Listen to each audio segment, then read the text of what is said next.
जय भोलेनाथ। हर हर महादेव। प्रिय श्रोताओं, आप सभी का दिन शुभ और मंगलमय हो। इसी मंगल कामना के साथ चलिए आज की इस कथा को शुरू करते हैं। तो आप लोग बड़े ही श्रद्धा और प्रसन्नचित मन से इस कथा को पूरा अवश्य सुनिए। अब आइए श्रवण करते हैं पूर्णिमा और अमावस्या की कथा, जिससे सुनने मात्र से सभी देवी देवताओं की कृपा प्राप्त होती है। एक राज्य में एक राजा और एक रानी रहते थे, जिनकी 4 संतानें थीं, 2 लड़के और 2 लड़की। एक लड़की का नाम पूर्णिमा तथा दूसरी लड़की का नाम अमावस्या था। पूर्णिमा घर के कामों में निपुण थी और घर का पूरा काम करती थी और भगवान की पूजा अर्चना भी किया करती थी। इसके अतिरिक्त वह गौ माता की सेवा भी किया करती थी और उसकी दूसरी बहन अमावस्या ना ही घर का कोई काम करती थी और ना ही भगवान की पूजा अर्चना करती थी और ना ही गौ माता की सेवा करती थी। पूर्णिमा सर्वगुण संपन्न थी, फिर भी राजा और रानी अपने दोनों बेटों तथा पुत्री अमावस्या को ही प्यार किया करते थे और वह पूर्णिमा से प्यार नहीं करते थे, उसके साथ भेदभाव करते थे। राजा के चारों पुत्र और पुत्री धीरे धीरे बड़े हो रहे थे। जब वे बड़े हो गए, राजा ने अपने दोनों पुत्रों का विवाह योग्य कन्याओं के साथ करा दिया। इसके बाद रानी ने राजा से कहा कि अब 2 पुत्री विवाह के योग्य हो गई है और इन दोनों का विवाह भी करा दो। लेकिन पुत्री अमावस्या का विवाह किसी बड़े खानदान में कराना और पूर्णिमा का विवाह किसी गरीब परिवार में कराना, क्योंकि पूर्णिमा को केवल भगवान की पूजा पाठ करना ही पसंद है और गाय की सेवा करना पसंद है। अब रानी ने राजा को दोनों पुत्रियों का रिश्ता तय करने के लिए भेज दिया। राजा ने अपने पड़ोसी राज्य में जाकर वहां के राजा के पुत्र से अमावस्या के रिश्ता का तय कर दिया और वहीं पास के गांव में जाकर एक गरीब परिवार के लड़के से पुत्री पूर्णिमा का रिश्ता भी तय कर दिया। यह सारी बात जाकर राजा ने अपनी रानी से बताया, तो रानी यह सोचने लगी कि अब देखते हैं कि भगवान इसकी मदद कैसे करते हैं। यह बहुत ही पूजा पाठ करती है और भगवान में मगन रहती है। पूर्णिमा का भाई और उसकी भाभी पूर्णिमा से बहुत प्यार करते थे, क्योंकि पूर्णिमा उनके घर के कामों में उनका साथ देती है और कामों में उनका हाथ बटाती है और यही उनकी दूसरी बहन अमावस्या उन पर अपना रोब जमाती है और घर का कोई कार्य नहीं करती।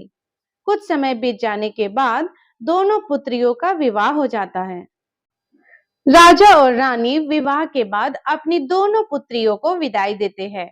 विदाई देते समय राजा और रानी पुत्री अमावस्या को बहुत सारा धन और दौलत देकर विदा करते हैं और वहीं पूर्णिमा को भी कुछ भी नहीं देते, खाली हाथ अपने घर से विदा करते हैं। इसके बाद दोनों बहनें अपने अपने ससुराल को चली जाती है। कुछ दिन बीत जाते हैं और एक दिन अमावस्या अपने घर पर शिव जी की कथा रखती है, जिसमें वह सभी गांव वाले को निमंत्रण देती है और अपनी बहन पूर्णिमा को नहीं बुलाती। जब गांव की सभी औरतें अमावस्या के यहाँ जाती है, तो यह दृश्य पूर्णिमा अपने घर के दरवाजे के बाहर बैठकर देख रही होती है। तब वहां से गुजर रही औरतें पूर्णिमा से कहती हैं कि तुम्हारी बहन के यहाँ शिव जी की कथा रखी है, क्या तुम नहीं चलोगी? पूर्णिमा ने कहा, मुझे निमंत्रण नहीं आया है, मैं नहीं जा सकती। सभी गांव के औरतों ने पूर्णिमा से कहा कि बुलाया नहीं तो क्या हुआ, भगवान शिव की कथा है, तुम हमारे साथ चलो। गांव की सभी औरतों की बात मानकर पूर्णिमा भी उनके साथ भगवान शिव की कथा में अमावस्या के घर चली जाती है।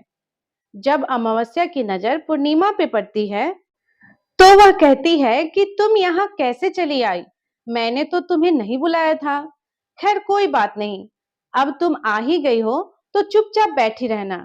और यह कहते हुए अमावस्या ने पूर्णिमा की गरीबी का भी मजाक उड़ाया। पूर्णिमा की आंखों में आंसू आ गए और रोते रोते मन ही मन में पूर्णिमा भगवान शिव से विनती करती है, हे भगवान, क्या पूजा पाठ करना गलत है? गौ माता की सेवा करना गलत है? आखिर मेरी गलती क्या है? आप मुझ पर अपनी कृपा दृष्टि कब बनाएंगे? पूर्णिमा बार बार भगवान शिव से यही कहती रही। इतने में शिव कथा पूरी हो जाती है और अमावस्या भगवान का प्रसाद बांटने लगती है। वह सभी लोगों को प्रसाद देती है, लेकिन पूर्णिमा को वह प्रसाद नहीं देती। पूर्णिमा बिना प्रसाद के ही अपने घर लौट जाती है। रास्ते में वह यह सोचते हुए चलती है कि यदि बच्चे उनसे कथा का प्रसाद मांगेंगे तो वह उन्हें क्या जवाब देगी। उसने सोचा था कि वह अपने मायके अपने भाई और भाभी के यहाँ जाएगी और वहां से जाते हुए बच्चों के लिए कुछ लेकर जाएगी। ऐसा सोचते हुए वह अपने घर वापस लौट आई। घर वापस लौट कर आने के बाद वह अपने पति और बच्चों से कहती है कि वह अपने मायके जा रही है। पति ने कहा ठीक है, और कुछ समय के बाद पूर्णिमा अपने मायके के लिए रवाना हो गई। चलते चलते रास्ते में एक चबूतरा आया जिस पर तुलसी का पौधा लगा था। उस चबूतरे पर एक बूढ़ी अम्मा बैठी हुई थी। वह कोई और नहीं, साक्षात तुलसी माँ थी। उस बूढ़ी माता ने पूर्णिमा से कहा, बिटिया तुम कौन हो और कहाँ जा रही हो? पूर्णिमा अपना परिचय देती है। परिचय देने के बाद बूढ़ी औरत ने पूर्णिमा से कहा कि यहाँ तुलसी का पौधा सूख रहा है, इसमें थोड़ा सा पानी डाल दो और इस चबूतरे की साफ सफाई कर दो, जिससे मुझे थोड़ी ठंडक मिलेगी। पूर्णिमा ने कहा कि ठीक है माँ, मैं तुलसी में पानी डाल देती हूँ और यहाँ की साफ सफाई भी कर देती हूँ। पूर्णिमा ने साफ सफाई करने के बाद बूढ़ी अम्मा को भी नहला दिया और बूढ़ी अम्मा की भी सेवा की। उनके पैर दबाए और बूढ़ी अम्मा से कहा कि माँ जी, और बताइए मैं आपकी क्या सेवा करूं, और कोई काम है तो बता दीजिए, मैं कर दूंगी। बूढ़ी अम्मा ने कहा कुछ नहीं, अब तुम जाओ और वापस आते समय मुझसे मिलते हुए जाना। पूर्णिमा ने बूढ़ी अम्मा से कहा ठीक है अम्मा जी, मैं जाती हूँ, वापस आते वक्त आपसे मिलते हुए जाऊंगी। कुछ समय आगे चलने के बाद एक शिव मंदिर आया। वहां पर उसे एक बूढ़े बाबा मिले जो मंदिर के बाहर बैठे हुए थे। वह कोई और नहीं, साक्षात भोलेनाथ थे। उन्होंने पूर्णिमा से कहा कि कहाँ जा रही हो बेटी, तुम कौन हो? तब पूर्णिमा ने अपना परिचय दिया। फिर उस बूढ़े बाबा ने पूर्णिमा से कहा इस चबूतरे की और इस मंदिर की सफाई कर दो। तब पूर्णिमा ने मंदिर की और चबूतरे की सफाई कर दी और वहां पर पूजा पाठ अर्चना भी की। और साफ सफाई पूजा अर्चना करने के बाद उन्होंने बूढ़े बाबा को भी नहला दिया और उनसे कहा कि बाबा और कोई काम हो तो बताइए। तब बूढ़े बाबा ने कहा नहीं बेटी, अब तुम जाओ और वापस आते वक्त मुझसे मिलते हुए जाना। पूर्णिमा ने कहा ठीक है बाबा, मैं जाती हूँ, वापस आते हुए आपसे मिलती हूँ। आगे चलते चलते कुछ दूर चलने के बाद पूर्णिमा को एक काली जी का मंदिर दिखा। वहां भी एक बूढ़ी अम्मा चबूतरे पर बैठी हुई थी। उस बूढ़ी औरत ने भी पूर्णिमा से कहा कि बेटी तुम कौन हो, कहाँ जा रही हो? तब पूर्णिमा ने उस बूढ़ी औरत को भी अपना परिचय दिया।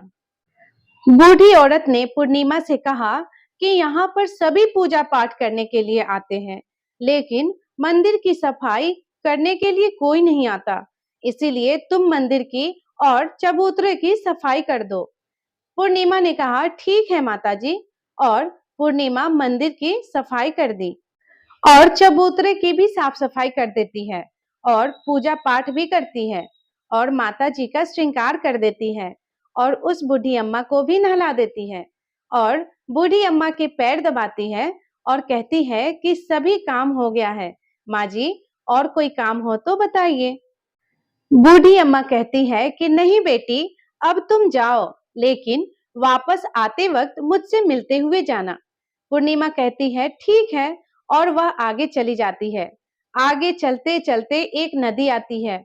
वहां पर भी एक बूढ़ी अम्मा बैठी हुई रहती है और वह कहती है कि बेटी तुम कौन हो और कहाँ से आई हो? उसे भी पूर्णिमा अपना परिचय देती है। बूढ़ी औरत पूर्णिमा से कहती है कि नदी पर स्नान करने तो यहाँ पर सब आते हैं, लेकिन यहाँ की साफ सफाई कोई नहीं करता, इसीलिए तुम इस किनारे पर साफ सफाई कर दो। पूर्णिमा कहती है ठीक है माँ जी, और वहां की साफ सफाई कर देती है और उस बूढ़ी अम्मा के पैर दबाती है और कहती है, माँ जी, और कोई काम हो तो बताइए।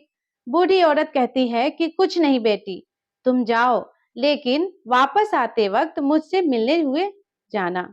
और वह नाव में बैठकर नदी के दूसरे किनारे पहुंच जाती है और वहां अपने मायके के घर पहुंच जाती है।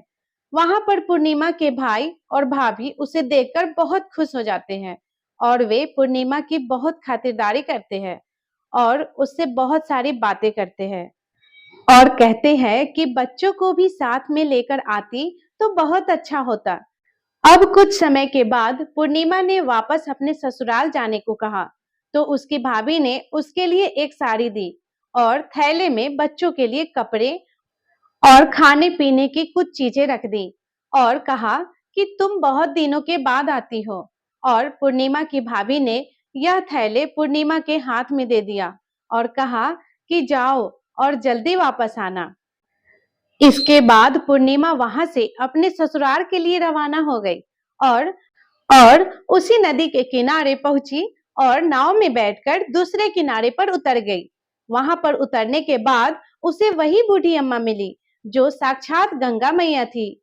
उस बूढ़ी अम्मा ने पूर्णिमा को एक थैला दिया और कहा, इसे तुम अपने घर जाकर ही खोलना। अब पूर्णिमा के पास बहुत से थैले हो गए थे। उन्हें लेकर पूर्णिमा वहां से रवाना हो गई। आगे कुछ दूर चलने के पर काली माँ का मंदिर आया। वहां पर काली माँ बूढ़ी माँ के रूप में विराजमान थी। उन्होंने कहा, आ गई बेटी पूर्णिमा। पूर्णिमा ने कहा, हाँ माँ जी, मैं आ गई। तो काली माँ ने उसे एक थैला दिया और कहा, तुम यह थैला अपने घर जाकर ही खोलना। अब पूर्णिमा के पास 3 थैले हो गए थे। तीनों थैले लेकर पूर्णिमा आगे बढ़ी। कुछ दूर जाने पर शिव जी का मंदिर आया, जहां बूढ़े बाबा के रूप में शिव जी स्वयं विराजमान थे। बूढ़े बाबा ने कहा, पूर्णिमा, तुम वापस आ गई। पूर्णिमा ने कहा, हाँ बाबा, मैं वापस आ गई। बूढ़े बाबा ने भी पूर्णिमा को एक थैला दिया और कहा कि यह थैला तुम घर जाकर ही खोलना। पूर्णिमा ने कहा, ठीक है बाबा। अब पूर्णिमा के पास 4 थैले हो गए थे। अब पूर्णिमा 4 थैले कैसे ले जाती? उसने एक पुरानी साड़ी निकाली और उन सभी थैलों का एक गड्ढा बना लिया और सिर पर रखकर वहां से रवाना हो गई। कुछ दूर जाने के बाद उसे तुलसी माँ बूढ़ी औरत के रूप में मिली और कहने लगी, पूर्णिमा, तुम आ गई। पूर्णिमा ने कहा, हाँ माँ जी, मैं आ गई। वह बूढ़ी औरत भी उसे एक थैला देती है और कहती है, यह थैला तू अपने घर जाकर ही खोलना। पूर्णिमा कहती है, ठीक है माँ जी। अब पूर्णिमा के पास 5 थैले हो गए थे। पूर्णिमा वहां से रवाना हुई और वापस अपने घर पहुंच गई।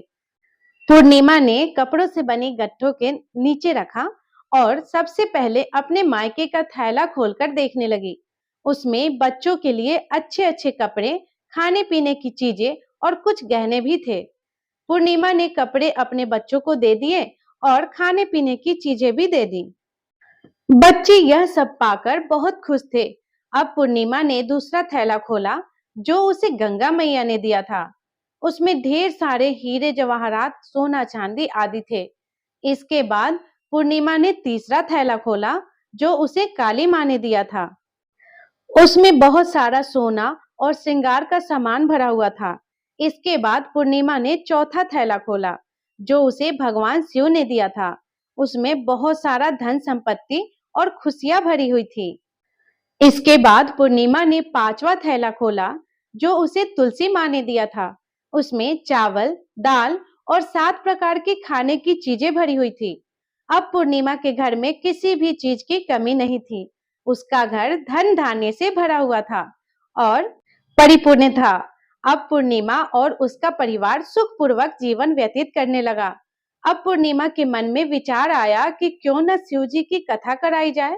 उसने शिव जी की कथा के लिए एक कार्यक्रम रखा और गांव के सभी लोगों को निमंत्रण दिया। वह घर घर जाकर सभी को बुलाने लगी। पूर्णिमा अपनी बहन अमावस्या के घर भी गई और उसे भी शिव जी की कथा में बुलाया। जब अमावस्या पूर्णिमा के घर शिव जी की कथा में आई तो उसने देखा कि पूर्णिमा के घर में किसी भी चीज की कोई कमी नहीं है। इतना सारा धन दौलत देखकर अमावस्या आश्चर्यचकित हो गई। उसने पूर्णिमा से कहा, तुम्हारे घर में इतनी धन दौलत कहाँ से आई?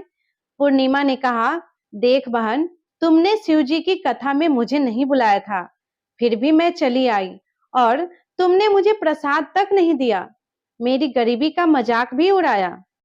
उसके बाद मैं अपने घर आ गई और सोच रही थी कि अपने मायके जाऊंगी। फिर मैं वहां चली गई और जो कुछ घटनाएं वहां घटी वह सब मैं तुझे बताती हूँ। तो अमावस्या कहती है, तू भी मुझे प्रसाद मत दो और मुझे डांट लो। लेकिन पूर्णिमा ने कहा, यह तो भगवान का प्रसाद है, मैं तो सबको दूंगी और तुझे भी दूंगी। फिर भी अमावस्या ने प्रसाद नहीं लिया और वह सीधे अपने घर चली गई। वह जाकर वह अपने बच्चों से कहकर मायके जाने के लिए तैयार हो गई और मायके के लिए निकल पड़ी। उसे भी रास्ते में चलते चलते तुलसी माँ मिली, जो चबूतरे पर बूढ़ी माँ के रूप में बैठी थी। बूढ़ी माँ ने अमावस्या से कहा, बेटी, तुम कौन हो और कहाँ जा रही हो? अमावस्या ने अपना परिचय दिया। बूढ़ी माँ ने कहा, बेटी, यह तुलसी का पौधा सूख रहा है, इसमें थोड़ा सा पानी डाल दो और इस चबूतरे की सफाई कर दो। इस पर अमावस्या ने कहा, बुढ़िया, तुझे दिखाई नहीं दे रहा है कि मैं इतनी महंगी साड़ी पहन रखी हूँ? यह गंदी हो जाएगी। ऐसा कहकर वह वहां से आगे चली गई। आगे जाने पर उसे भगवान शिव मिले, जिन्हें भी उसने ऐसा ही कहा। फिर आगे काली माँ मिली, उनसे भी उसने वही बातें कही। इसके बाद गंगा माँ मिली, उन्हें भी वह ठुकराकर आगे बढ़ गई। जब अमावस्या नाव में बैठने लगी तो उसमें फूलों की जगह कांटे भरे थे, जो उसके पैरों में चुभ रहे थे। किनारे उतरकर वह अपने मायके पहुंची। वहां उसे उसकी भाभीियों और भाइयों ने देखा और मन ही मन कहने लगे, काम की न काज की, 2.5 मन अनाज की। अब आ ही गई हो तो ठीक है। पूर्णिमा तो हमारे कामों में हाथ बटाती थी, यह कोई काम करेगी तो नहीं। उन्होंने खाना बनाया, खाया और सो गए। अमावस्या जब सुबह उठी और अपनी भाभीियों से कहा, मैं अपने ससुराल जा रही हूँ। उन्होंने कहा, ठीक है, जाओ। अमावस्या बोली, पूर्णिमा को तो तुमने एक थैला दिया था, मुझे कुछ नहीं दोगे क्या? भाई और भाभी ने कहा, तुम घर जाओ, थैले तुम्हारे घर पहुंच जाएंगे। फिर अमावस्या वहां से निकल गई और नदी के किनारे पहुंची। वहां गंगा मैया बूढ़ी औरत का रूप धारण कर बैठी हुई थी। बूढ़ी माँ ने कहा, आ गई बेटी? तो अमावस्या ने कहा, हाँ, मैं आ गई। अमावस्या ने कहा, तुमने पूर्णिमा को एक थैला दिया था, मुझे नहीं दोगी क्या? बूढ़ी अम्मा ने कहा, तुम घर जाओ, थैले तुम्हारे घर पहुंच जाएंगे। इसके बाद आगे जाने पर उसे काली माँ मिली, जिन्होंने भी यही कहा। फिर शिवजी भगवान मिले, उन्होंने भी यही कहा। फिर तुलसी माँ मिली, उन्होंने भी यही कहा, तुम घर जाओ, थैले तुम्हारे घर पहुंच जाएंगे। अमावस्या अपने घर पहुंची। आंगन में देखा तो वहां 5 थैले पड़े हुए थे। अमावस्या ने मन में सोचा, अब तो मेरे पास भी बहुत सारा धन दौलत आ जाएगा। जल्दी जल्दी उसने सभी थैले खोले। किसी में मिट्टी थी, किसी में पत्थर और किसी में कंकड़ और किसी में कोयला। उसे मायके से भी कुछ नहीं मिला था। इन थैलों में कुछ भी नहीं था। अमावस्या दौड़ती हुई पूर्णिमा के घर गई और कहने लगी, तुझे तो इतना सब कुछ मिला, मुझे कुछ नहीं मिला, आखिर क्यों? तो पूर्णिमा कहती है, जब मैं अपने मायके जाती हूँ तो अपनी भाभीियों के साथ मिलकर काम करती हूँ, उनकी इज्जत करती हूँ, लेकिन तुम ऐसा कुछ नहीं करती, इसीलिए वे तुम्हें क्या देंगे? इसके बाद तुमने गंगा मैया को भी ठुकरा दिया, काली माँ को भी और भगवान शिव को भी, इसीलिए उन्होंने भी तुम्हें कुछ नहीं दिया। अमावस्या कहती है, बहन, मुझे माफ कर दो, मैंने तुम पर हमेशा अत्याचार किया है, मुझे कुछ नहीं मिला तो कोई बात नहीं, मैं भी भगवान की भक्ति करूंगी और सब कुछ प्राप्त कर लूंगी। मुझे इन सब चीजों का रहस्य बताओ।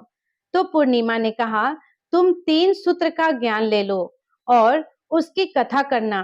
पहले सूत्र में दया मांगना, दूसरे में कथा मांगना और तीसरे सूत्र में 108 बार ओम नमः शिवाय का जाप करना। भगवान ने ये सूत्र दिए हैं, इन्हें अपने हृदय में बसा लेना। मैंने भी इन्हें अपनाया और सच्चे मन से भगवान की भक्ति की, तभी भगवान ने मुझे यह सब कुछ दिया। तुम्हारे पास जो कुछ भी था वह सब खत्म हो गया। इसके बाद अमावस्या अपने घर गई, भगवान की पूजा पाठ करने लगी, भगवान शिव से माफी मांगी, गौ माता की सेवा की और दूसरों की मदद करने लगी। ऐसा करने के बाद अमावस्या के घर में भी सुख समृद्धि धन धान्य से परिपूर्ण हो गया। प्रेम से बोलिए जय श्री हरि विष्णु। ऐसे ही और भी रोचक कथा और आध्यात्मिक वीडियो के लिए चैनल को सब्सक्राइब कर लीजिएगा। दोस्तों, आपको ये कथा कैसी लगी कृपया कमेंट करके जरूर बताइएगा। वीडियो पसंद आया हो तो लाइक करें और अपने दोस्तों के साथ शेयर करें। कमेंट बॉक्स में जय श्री कृष्णा लिखना ना भूलें। फिर मिलते हैं एक और दिलचस्प वीडियो के साथ। धन्यवाद। जय श्री कृष्णा।